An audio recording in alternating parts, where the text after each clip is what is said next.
I've always been a dog person. Ever since I was little, I grew up with them thanks to my father, who's an attorney, and my mother, who worked at an animal shelter. They taught me everything about responsible pet ownership, and those lessons would come in handy in ways I never expected. 3 years ago, my husband and I moved to a new city for his job. We found a nice house to rent in a quiet middle class neighborhood. I worked from home, and every day after work, I'd take my golden retriever on our usual walk. It became our routine, same route, same time, rain or shine. Over time, we got to know all the neighborhood dogs and their owners. One day, during our usual walk, I noticed a house had a new dog in the backyard, a massive English Mastiff.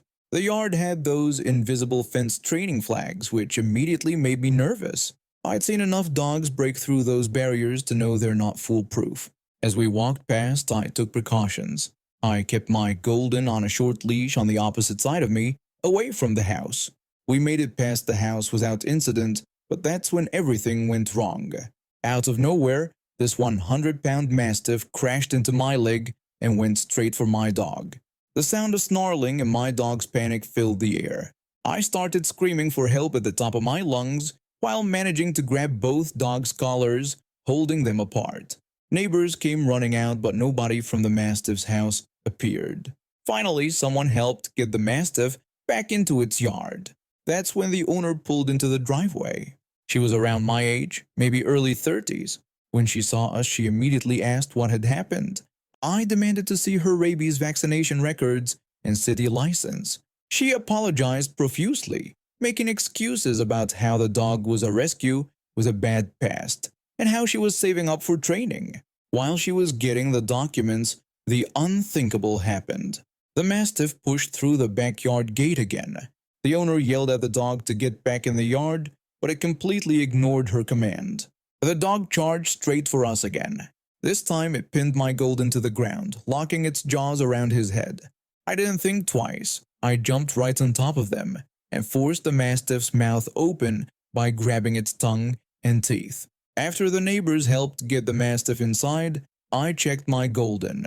He had cuts all over his face, but thankfully his eyes were okay. I was shaking but trying to stay calm. I told her I would let her know if there were any issues and that we should be fine. I went home and called my dad since my husband was away on business. While cleaning up my dog, I realized I had a puncture wound on my leg from the attack. I ended up having to go to the emergency room, and my dog needed a vet visit the next day. I reported the incident to animal control, and they gave the owner a ticket. The Mastiff had to stay quarantined for a week. When I got my medical bill for $400, I brought it to the owner, suggesting she use her renter's insurance. She refused to pay, claiming the bill was inflated because of Obama's health care. Her mother even wrote a letter saying the same thing. That's when I decided enough was enough.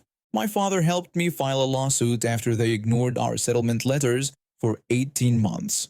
Their attorney reached out offering to settle for less than the medical and vet bills, but I declined. Fortunately, I documented everything: photos of the injuries, bills, treatment records, and all our communications. In court, they tried everything. The owner accused me of trespassing, but the judge pointed out how she couldn't know that since she wasn't even home. When she tried claiming my own dog had bit me, the judge questioned why she hadn't reported it to animal control during their investigation. After 4 hours of their ridiculous arguments, the judge had enough. He declared it was a clear case of irresponsible pet ownership and a waste of the court's time. He ordered them to pay all my medical bills, vet bills, court fees, plus $1,000 for emotional and physical damages. But he wasn't done. Given the severity of the incident and her apparent lack of responsibility, he ordered mandatory professional training for her dog within 30 days, requiring proof to be submitted to the court. He warned that failure to comply would result in a fine of $500 per day. The owner's face turned white. By the time everything was done, she had to pay over $2,500, plus the cost of professional dog training. Last I heard, she moved out of the neighborhood a few months later. My Golden and I still take our daily walks, but now we carry pet deterrent spray just in case. 3 years ago, I was diagnosed with stage 3 lymphoma. The diagnosis came right after my husband and I had finally saved enough to buy our dream house with a big backyard, perfect for the dog we'd always wanted. But instead of picking out puppy beds and toys, I found myself picking out wigs and scheduling chemotherapy sessions. After 6 brutal months of treatment, my oncologist finally gave me some good news. The cancer was responding well. I was still weak, bold, and honestly looked like death warmed over, but I was alive. That's when my husband suggested we revisit the idea of getting a dog, something to give me a reason to get up and moving every day, he said. We found this rescue organization that seemed legitimate enough. They were a local chapter of some big national group, had all the proper paperwork, and their facility looked clean and well maintained. That's where we met him. This sweet, gentle German Shepherd mix who immediately stole our hearts. When we asked about his background, the site director gave us what seemed like a rehearsed speech. She told us they had found him wandering the streets about a week ago, and that their vet had thoroughly checked him out. According to her, he was around 2 years old and perfectly healthy. I noticed he seemed a bit slow getting up and expressed my concern, asking if he was okay since he appeared to have trouble standing. The staff vet quickly jumped in to dismiss my concerns, explaining it away as normal behavior. He claimed the dog was just adjusting to the shelter environment and that some dogs get a bit stiff from the kennel beds. Something felt off, but I was so excited about having a dog that I ignored my instincts. We paid the adoption fee and took him home. The first week was wonderful. He was gentle, loving, and despite being a bit lethargic, he seemed happy. Then the seizures started. The first one happened during breakfast. One moment he was eating, the next he was on his side convulsing violently. We rushed him to our vet, who took one look at him and ordered immediate tests. The results were devastating. Our vet delivered the heartbreaking news with visible sympathy. He explained that our dog wasn't 2 years old at all. Based on his teeth and other indicators, he was at least 10, possibly older. He then pointed out the masses, confirming advanced cancer. The seizures weren't new either. There was evidence of brain involvement. I felt something snap inside me. Here I was, fighting cancer myself, and these people had knowingly given us a dying dog, had watched him suffer seizures in their care, and said nothing. The next day I walked into that rescue facility looking every bit the cancer patient I was. Bold, pale, with that sickly gray undertone that chemotherapy gives you. The site director recognized me immediately and started with her rehearsed sympathy face. She tried to brush off the situation, saying she was sorry for our loss, but sometimes these things just happen. I cut her off immediately, telling her that things don't just happen. I accused her of knowing the truth and deliberately lying to us. I launched into everything the vet had found. Every single sign they would have had to deliberately ignore. When the staff vet tried to interrupt, I turned my full fury on him. I confronted him about their claim of not having money to visually inspect dogs, pointing out they had cameras in every kennel. I demanded to know why they couldn't spare 5 minutes to watch him having seizures on those cameras. The staff vet tried to defend himself by saying they couldn't be expected to monitor every dog constantly. I shot back, asking if they could at least look at them once. I pointed out that the dog's teeth alone showed his age and questioned whether they had even opened his mouth during their supposedly thorough examination. The site director tried to deflect again, making excuses about not being able to afford extensive testing. I shut that down immediately, telling her it costs nothing to simply say they weren't sure about his age, instead of lying about it. I pointed out that it also costs nothing to mention he had seizures in their care. Because of their lies, we had spent his last weeks trying to treat him instead of keeping him comfortable. I left that day and went nuclear. I posted our story everywhere: local Facebook groups, rescue forums, review sites. I named names. I detailed everything, including their excuses about not having money to look at dogs they were selling. I posted screenshots of their adoption papers, claiming he was healthy and young. The response was overwhelming. Other families came forward with similar stories. Local news got involved. Within a month, both the staff vet and site director were fired. But I wasn't done. Every time they tried to get new jobs in animal care, their prospective employers would find my posts and the news stories. Last I heard, they're both working retail now. The rescue underwent a complete overhaul of their evaluation procedures, and the new management actually admits when they're uncertain about a dog's health or history. We did eventually adopt again, this time from a different rescue, and yes, they were completely upfront about our new dog's health issues. She's currently snoring on my feet as I type this, gray muzzle and all. I was in my junior year at what you could call a special public high school. It wasn't your regular school. It was a magnet school with this program for gifted students from all around the county. I say gifted loosely because some kids just got lucky with the entrance exam, but couldn't really handle the program's demands. The most crucial part of junior year was this research practicum course. You had to pass it to move on to senior year, and the grading was simple but brutal. 50% for a year-long project and 50% for the final exam. No room for error there.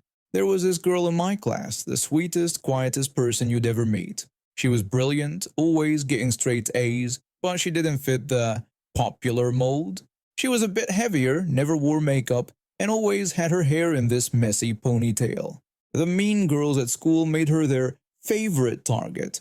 Leading this pack of wolves was this one girl I'll call Karen. She was your typical mean girl queen bee, and everywhere she went, her little group followed.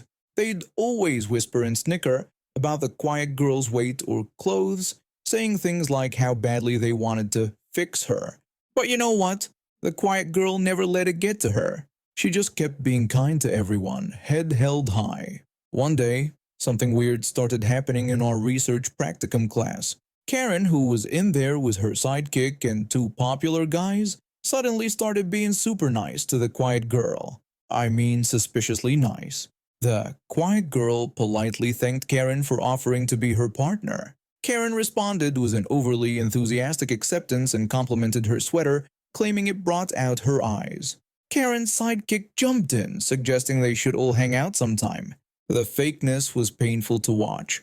I watched this go on for weeks. They'd sit near her, act like they were best friends, and shower her with fake compliments. It was painful to watch, but the quiet girl just smiled and went along with it. Then came final exam day.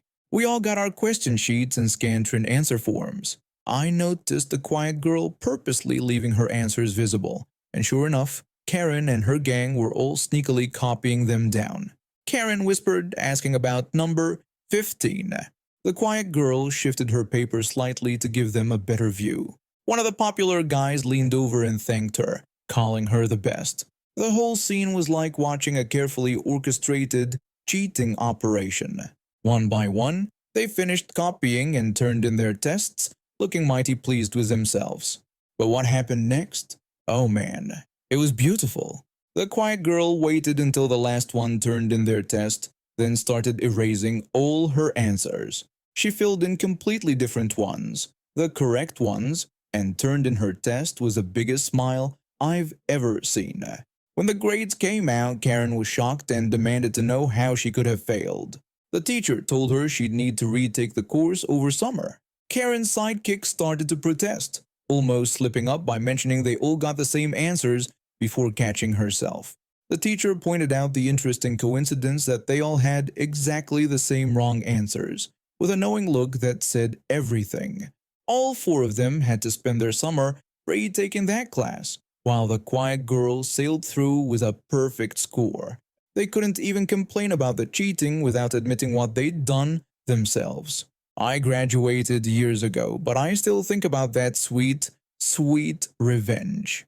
Last I heard, the quiet girl is absolutely crushing it in life. Great job, happy marriage, living her best life. Meanwhile, Karen had to explain to her parents why she needed summer school to graduate. I still can't believe what happened last week. I need to share this story because it's just too ridiculous not to tell. My ex and I dated for 3 years. We met at a coffee shop where I worked as a barista while struggling to finish my computer science degree. Back then, I was barely making ends meet, living in a tiny studio apartment and surviving mostly on instant noodles and coffee shop leftovers. She was a regular customer who always ordered the same thing, an oat milk latte with an extra shot and light foam. She worked as a mid-level manager at some corporate office downtown and always came in wearing these expensive-looking suits. After weeks of small talk, she finally asked me out. I'll admit, she did help me a lot during our relationship. She encouraged me to apply for better internships, helped me polish my resume, and even paid for a few professional certification courses that definitely boosted my career prospects. When I landed my first software developer job, she insisted I move in with her since her apartment was closer to my new office. The relationship started going downhill about 6 months ago. My career really took off. I got promoted to senior developer and my salary nearly doubled. Suddenly, she started acting weird about money. She'd remind me about every dinner she paid for when we first started dating, every gift she'd ever bought me, even the certification courses. It got to the point where she was keeping a literal spreadsheet of investments she'd made in me.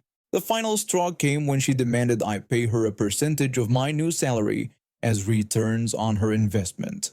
That's when I realized how toxic things had become. I moved out, found my own place, and ended the relationship.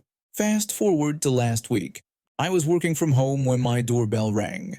There she was, a fancy suitcase in hand. She boldly announced that she was moving back in. When I told her that wasn't happening and reminded her we had broken up and this was my apartment, she just got more aggressive. She declared that half of everything I owned was rightfully hers, claiming she had made me who I am today. She actually tried to push past me into the apartment. When I blocked her, she pulled out a folder. She started listing off all her supposed investments in me over our 3 years together. She mentioned the $487 for my advanced programming certification, $2,300 in dining expenses, $350 for the suit I wore to my first interview, and even brought up how she had paid half for the laptop I used for coding. I tried to explain that those were gifts and she couldn't just show up and demand things, but she cut me off. She started ranting about how without her, I'd still be making minimum wage and living off instant noodles. She insisted she deserved returns on her investment, and since I wouldn't pay her directly, she'd take it in assets. She started listing out what she wanted: half my clothes, including stuff I bought after we broke up, half my furniture, half the food in my fridge, and even half of my gaming console collection. When I refused, she sat down in the hallway. She threatened that she wouldn't leave until she got what was hers. Then she tried to blackmail me, saying she'd tell everyone how I used her to climb the corporate ladder and then dumped her. I called the police. While waiting, I recorded her entire rant about her investments and returns.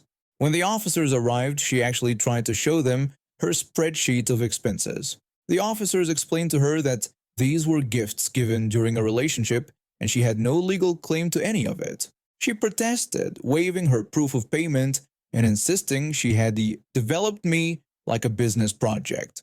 She didn't even get to finish her sentence about her investment before the officers cut her off.